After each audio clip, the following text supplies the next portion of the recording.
Good morning. Good morning, ladies and gentlemen. From Damascus, Syria, I say hi to all of you. I'm very honored and thrilled to be with you today, attending the 13th International Congress on Sports Sciences 2022. Before I start, I would like to thank the organizers of this Congress, mainly Dr. Mahdi Hussein Zada, for his kind invitation that he sent to me to participate in this Congress.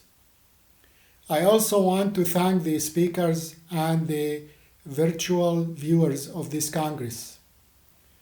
Today I will be speaking about a very important topic.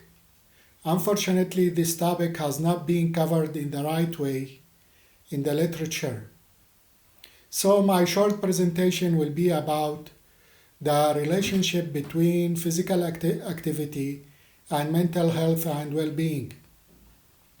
As we all know, physical activity or any type of sports or exercise can improve general health status and can also reduce the risk of developing several chronic diseases such as type 2 diabetes, cancer, and cardiovascular diseases.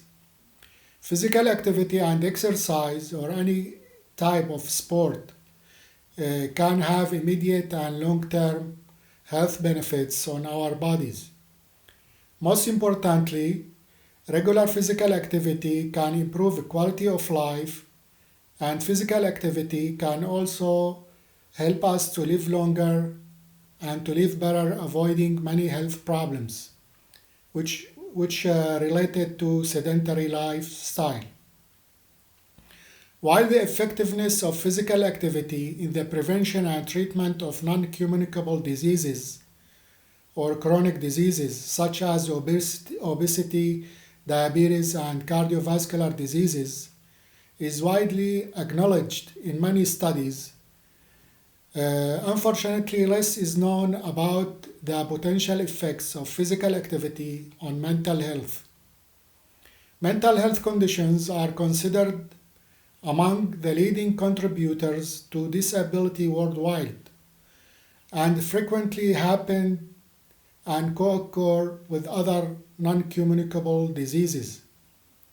This bi-directional link between physical activity and mental health conditions indicates that integrated services and accessible prevention and treatment should be planned for major non-communicable diseases, including mental health conditions. The importance of physical activity in the prevention of mental health conditions and other non-communicable diseases has been acknowledged in several World Health Organization policy documents.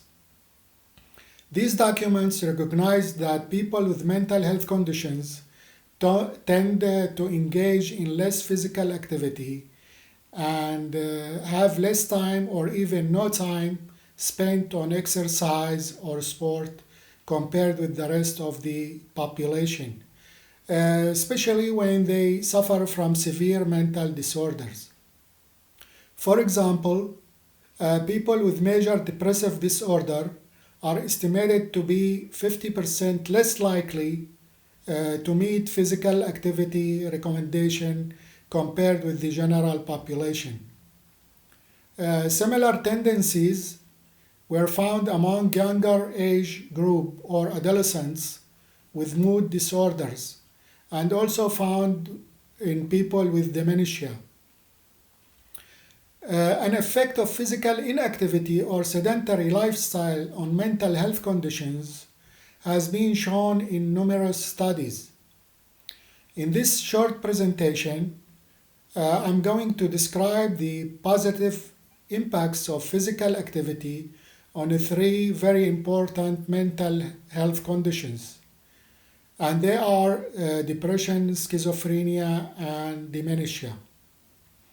Why I chose these conditions?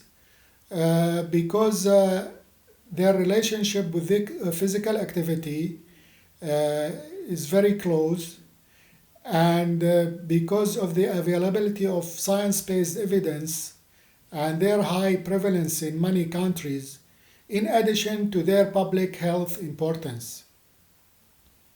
With regard to depression, depression is one of the common mental disorders that can be appropriately treated in primary health care. Here are some facts about the relationship between depression and physical activity. The risk of people with depression for coronary heart disease is almost 2 times as that of the general population. Also, depression is associated with a 37% increase in the risk of diabetes mellitus type 2. Inactive people who suffer from depression also have higher risk for a poor outcome after a cardiac event or any major surgery. Studies have shown that as little as 60 minutes of physical activity each week is sufficient to prevent 12% of new cases of depression. Physical activity is also considered as effective as cognitive and behavioral therapy or as effective as antidepressant medications for mild depressive symptoms. People with severe and treatment-resistant depression can benefit from physical activity in combination with the antidepressant medications. Physical activity for depression management is not limited for any age group, but can be effective treatment for depression throughout the life cycle or life course. For example, in children, adolescents, adults, even in the postnatal period and late life. And finally, more physical activity can decrease the risk for depression by up to 45%. Regarding schizophrenia, schizophrenia is a severe mental disorder that affects a smaller percentage of people, but can still be treated adequately in non-specialized healthcare settings. We're gonna mention some facts about the relationship between schizophrenia and physical activity. Many studies have shown that the negative impacts or negative symptoms of schizophrenia, including apathy and flattened affect, might be reduced by physical activity. These symptoms are not targeted by antipsychotic medications and affect social functioning and daily activities or everyday activities. The life expectancy of people with schizophrenia is reduced by 15 to 20 years, most commonly because of poorly managed physical health or health problems, in particular cardiovascular disease. The risk of people with schizophrenia for getting diabetes is twice that of general population. People with severe mental disorders, including schizophrenia, are 50% more likely to be obese than the general population. Studies have reported obesity rates for about 50% for women and 30 to 40% for men.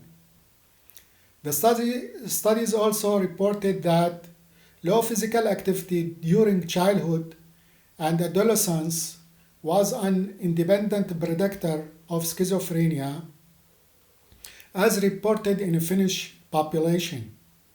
Therefore, lifestyle modifications might have to be supported by an early stage of this disease because of the high risk for obesity and non-communicable diseases such as diabetes in first episode patients. Overall, symptoms of schizophrenia and quality of life of its patients can be improved by increased physical activity and by spending more time on physical activity or exercise. As for schizophrenia, there are many complications of antipsychotic medications, such as weight gain and cardiometabolic dysfunction. These complications can be controlled through exercise and by physical activity. The last problem is dementia. Dementia is a neurological disease of growing importance due to its increasing prevalence in many countries and consequent need for a scalable response in health system.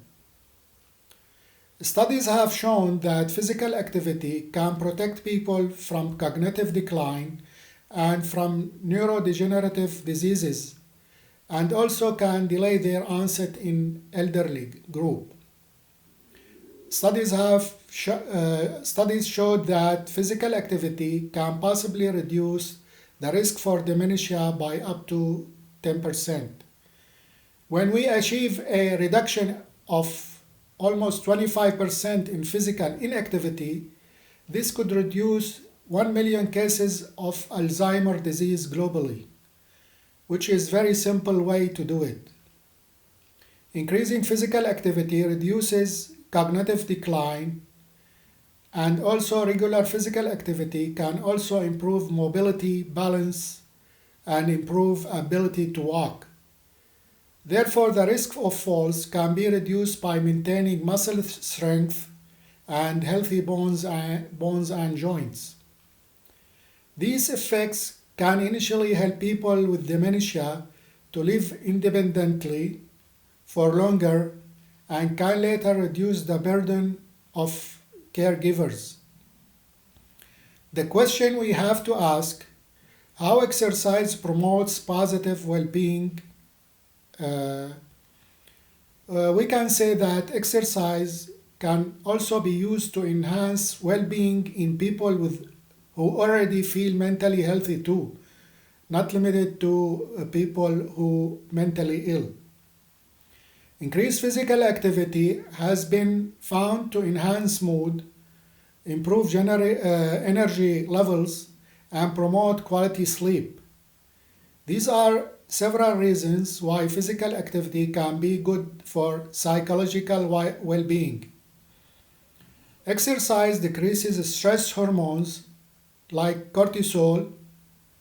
It also increases endorphins, the levels of these chemicals in the brain, such as serotonin, stress hormones, and endorphins, change during exercise.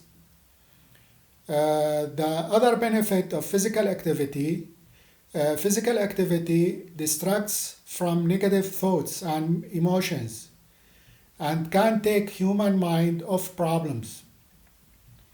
Exercise can promote confidence and can help lose weight, tone body.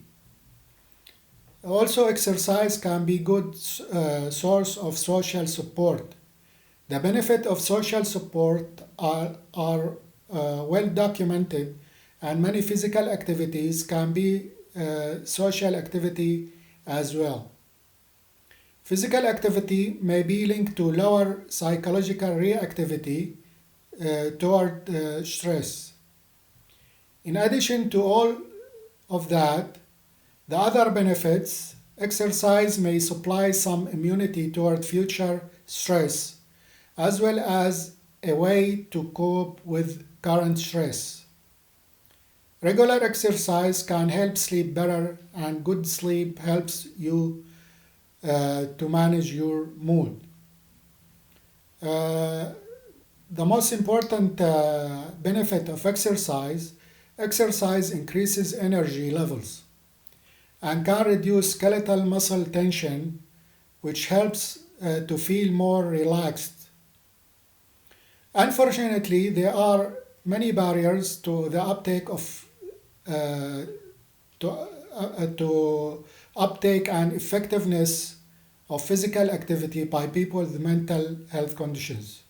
These barriers include first, intrapersonal factors such as low motivation and awareness. Second, environmental aspects such as restricted multi-sectorial collaboration and limited access to recreation spaces. To overcome these barriers, there should be an appropriate multi-sectorial response at all levels of government and civil society, including awareness raising in general population about the role of physical activity in the preventing mental health conditions. Support for people with mental health conditions in initiating a health enhancing lifestyles and opportunities for recreational sports. Education and training in use of physical activity for protecting mental health among healthcare and sport professionals, and also among people with mental health conditions and their social networks. Policymakers are encouraged to take the available evidence into account at all levels of governance. Collaboration within the government and among sectors should be in the following area or sectors, such as education, health and sports, physical activity for mental health promotion. Protection and care is necessary to increase physical activity among people with mental health conditions and those at risk of developing them.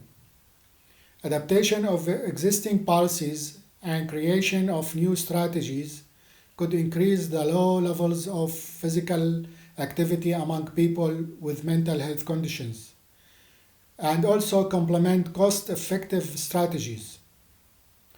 What are the types of physical activities that we can use to promote mental health in general? There are four categories, recognized categories of physical activity, and they are endurance, strength, stretching, and flexibility.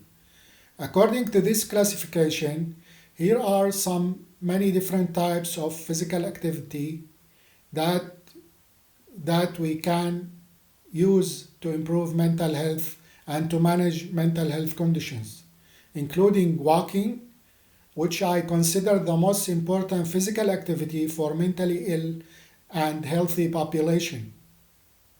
Running, swimming, cycling, weightlifting, even dancing, fencing, climbing, and many more. For example, we can encourage people with mental health problems to engage in household work as it can be viewed as a light physical activity. As a conclusion of this presentation, I can say that physical activity can be an effective strategy for promoting mental health and well-being, and can contribute to the treatment of mental health conditions. Physical activity can be used as complementary strategy with other treatment modalities to prevent and manage mental health conditions, as it can delay their onset and reduce a wide range of symptoms and complications. We found that primary health care is the most appropriate service delivery platform for integrating physical activity into the daily lives of people who are at risk or diagnosed with mental health conditions, because it makes it easy to seek help and to avoid perceived stigmatization. Finally, I would like to thank you very much for your listening and for the part you have taken in this Congress. And I hope we can meet in upcoming Congresses. Take care. Thank you very much.